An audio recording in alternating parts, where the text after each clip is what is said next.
Are you loading your trail side enough in your backswing? Today's video is all going to be about helping you get more pressure into that trail foot to help you transfer it better on the downswing. This is actually currently something I'm trying to do in my own golf swing, so I'm going to share with you how and why I'm working on this.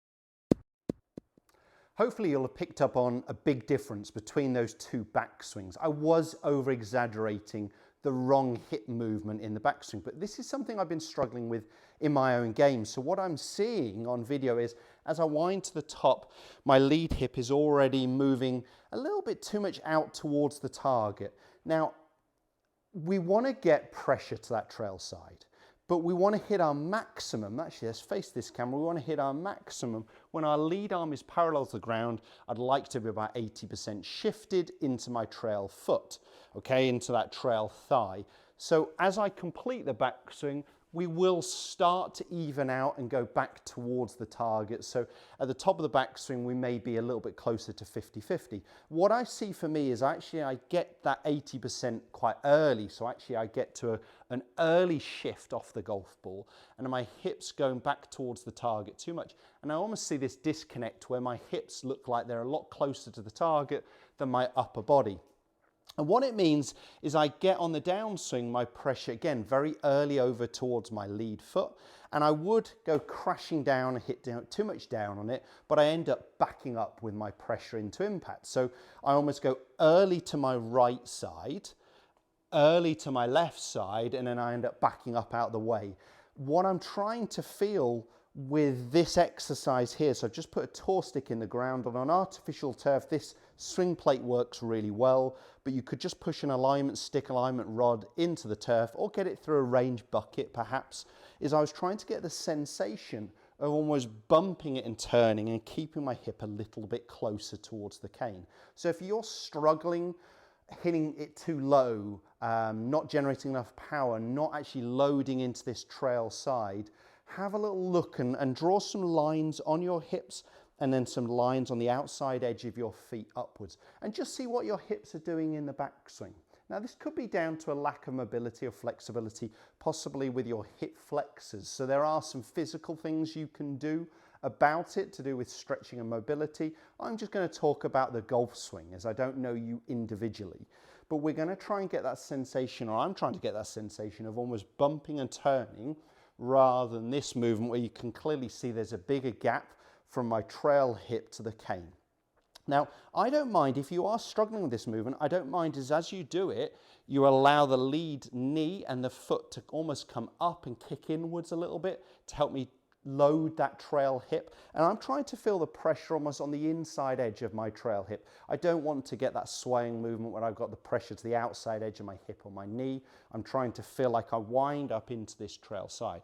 Now, I do not need to keep a load of flex in my trail knee to allow pressure to move there. So it's wrongly thought of that we've got to keep our knee flexed. Well, you can see there, I've really under-rotated my hips, so my shoulders could only turn, I don't know, around 50-60 degrees, so my arms would be very short unless I lift to the top.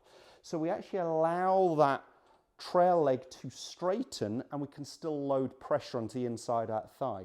But I'm just trying to get that feeling of almost moving a little bit closer towards this tour stick in the backswing to almost more align my body. So as I get to the top of the golf swing, I'm almost trying to feel like the center of my upper body, my sternum, is a bit more in line with the center of my lower, almost my belly button belt buckle here, rather than out of alignment where my hips are a long way towards the target before I even get anywhere near the start of the downswing. So let me just hit a couple, and I'm trying to get that sensation with the tour stick here that I almost bump it and load a little bit more pressure towards my trail foot. What it helps me do is not hit down on it as much. So the first swing, I looked at the numbers, I hit down on it by 11.7 degrees, which is a lot, and I was over exaggerating.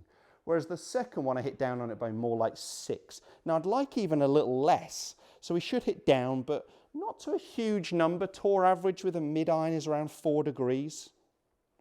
Right, let's give it a go.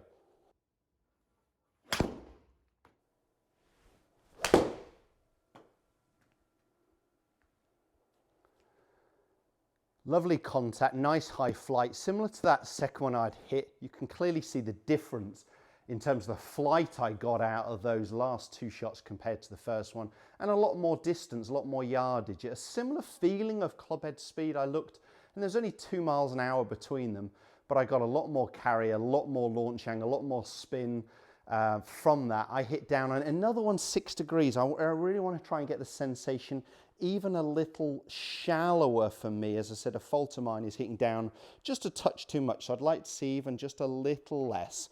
I'm really going to get that feeling of loading into that trail side. And again, that's very different to swaying, where you can see my hip would go almost past this tour stick. It's going to bump it and then it's going to rotate. And I want the pressure to be felt on the inside of that trail thigh. So for me, my right thigh. Let's hit one more.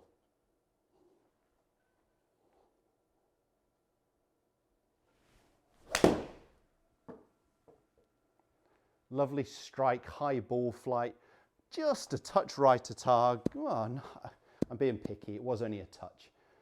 5 yards, 7 yards, something like that. But lovely height. I'm hoping for a shallower angle of attack.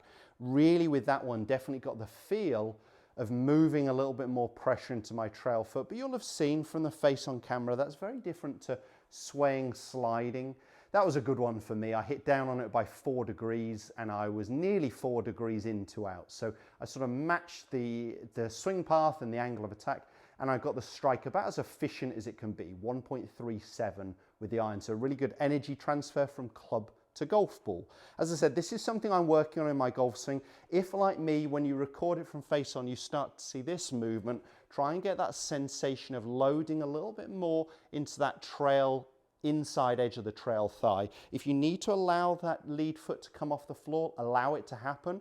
Allow that knee to move inwards. I'm not allowing my trail side to collapse. So it's feeling like the hip is moving up and behind me here, which you can see is starting to allow me to straighten that leg. We are not trying to keep that leg flexed to move the pressure into it, which a lot of golfers have the wrong concept with this one. If that video has helped, hit the thumbs up, share it with as many golfers as you can.